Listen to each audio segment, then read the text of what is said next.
I will keep this simple and straightforward, just like the other tutorials that I do. And let's make sure that you are able to successfully create and organize and even get others on board for your first project on ClickUp. And let's use this tool to make sure that things stay organized for you and your team. Alright, signing up, I am going to use my email address, and if I get in, it gives me an option to go for Google SSO, and of course I will take that option. So now let's see what workspace I have. I'm calling it just Shreya Mahendru PM's workspace. But inside this workspace on the left, you can see we have spaces. So here I can rename this space as operations, and let me actually rename this also as Shreya's company maybe. All right. And then we have different spaces under it, and those spaces can be organized by the projects or by the teams, etc. So it's completely up to you. Think about it, and you can reorganize it later as well. And for now, I'm going to have a folder here called projects, or maybe let's say yeah, it can be different names. It can be by the project name also. And then under those we will have boards. Now let's look at what a board is. Here we have a board. On the top you can see that the board will have a name. You can change the name, project for ABC launch. Okay, and then in this board we will have different lists. So these lists are something that we also do in Kanban as a practice. So you could do a simple Kanban board here, or you can also have a different view here, which is the list view. And I find sometimes, especially when I'm creating the tasks, I like to have it in the list view. For example, not grouped by the status, not grouped by in progress, to do, etc., but rather by the theme. So for example, if it is strategy phase, or if it is development phase, and then it is launch phase, and then it is monitoring phase, so post launch phase, etc. So you can put those in that, and in that order, and then try to put all of those tasks down. That's what I like to do, and I highly recommend doing it in that way instead of starting to create things inside the board, which makes it very messy. So when we are creating the list, you can name the lists also, and you can also have the tasks created already here in bulk. And now the beauty of this is that within a task also you can have subtasks. Here you can see here all of the columns, assignee, due date, etc. I'm going to create a new column and maybe do labels, and then I will call it, let's say, phase, and maybe I can do phase wise. And then in the phase, the options can be, let's say it's ideation and discovery, and then the second phase can be development, third can be launch prep, then can be launch execution, and then can be monitoring. Okay, so let's do that. And here I'm going to just do some dummy for you. So let's say if you have a task here and you want to create those different groups, what I'm going to do is I'm going to, on the top, I'm going to use these filters and this views option. So instead of grouping by the status, I'm going to group by the phase now. So this phase currently, let's add the phases to each. So you can click and open a certain task, and you can assign all of these fields to it.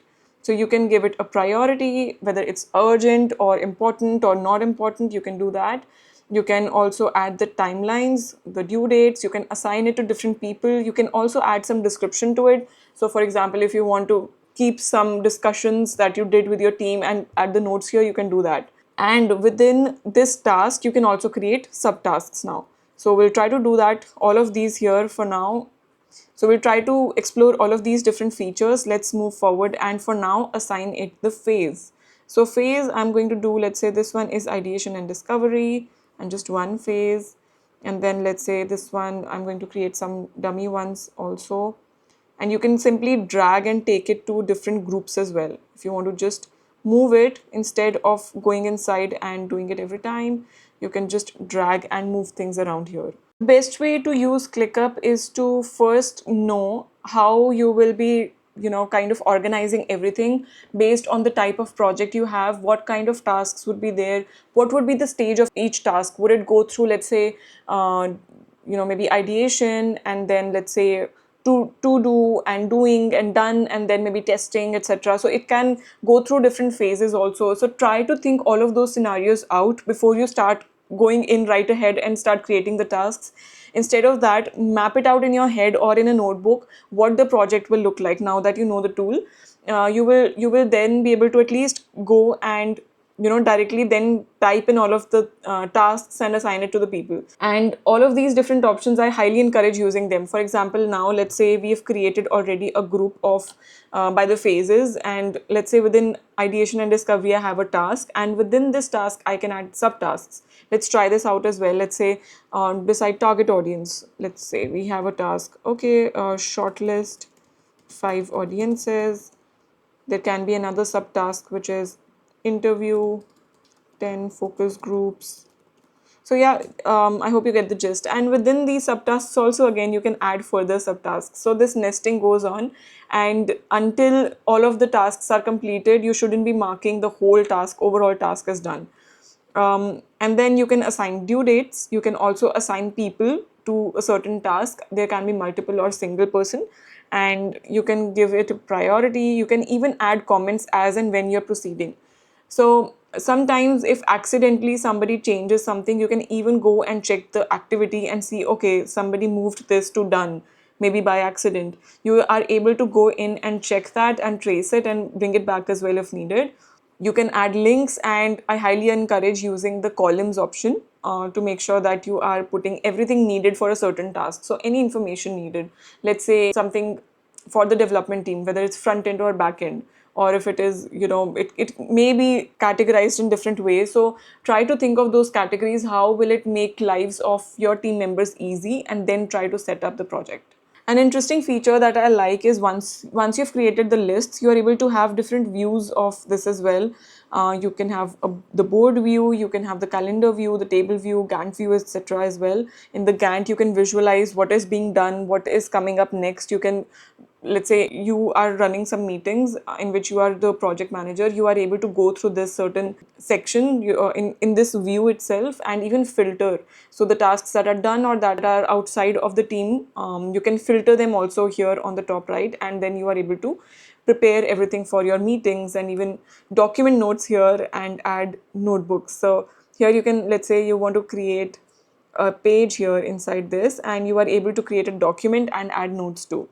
You can add forms, you can have whiteboards, so many other features here inside ClickUp. Continue on the best practices and some more advanced features, I want to let you know that I am creating tutorials for other project management tools as well, and even some other helpful videos, and I also do some webinars occasionally. So make sure that you follow me on Instagram, because I share a lot of resources there, and also on YouTube, so you can take the benefit of it. And if you want a consultation with me, a one-to-one consultation about career, about breaking into project management, or if you're getting stuck in your project management role itself, I have almost 10 years of experience. So you can book a top mate call with me, and the link is in the description. So before moving forward, click that subscribe button and let's continue. If you know and practice all of that I've taught you so far, make sure that you also know these features like share. After that, you should of course know share. If you're able to bring your team members on board, you can do that with a link, or you can also do that by adding their email addresses and setting their privacy settings as well. So if you want them to access the entire project or just the space, or the entire workspace, you can set the privacy as well here. And then there are some advanced features, for example, automations. In automations, you are able to, let's say, trigger some certain actions based on something that has happened. Let's say somebody has changed the priority of a certain task, and you want another column to be updated based on that. So automations is able to do a lot of that and reduce the manual work for you. And definitely try these options out also if you're done with the basic use cases. A cute feature that I like is to make sure that you color code your project. So if there are projects running in parallel or currently in focus, you can put them as yellow or red or green based on what you want. You can even edit the colors. You can put the priority of those lists of the projects as well. So there are some other advanced features. You can create timesheets out of the work that's already done and marked within ClickUp, and it creates automatic timesheets as well. You can view dashboards to see the work that is completed, the work that is pending, and from the existing information itself, and it stays like up to date and live to show you different views of different widgets. So you can use those, but I don't want to complicate the basic tutorial for now. So let's move forward with the best practices, especially as a beginner, what all you should be doing to make sure that your project is running smooth on monday.com and also you look like a pro.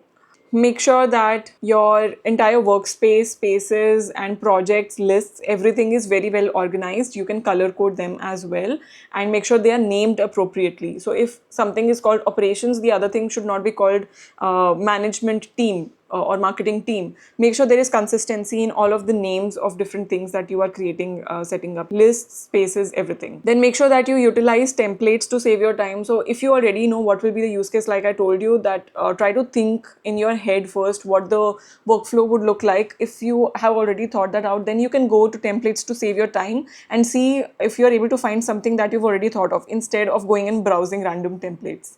Then an important practice is to make sure that, let's say, the tasks that are there in your list, they should be of equal level. It shouldn't be that one task is very, very tiny and the other is really huge. So make sure that you are kind of understanding the hierarchy of the tasks that you're setting for your team.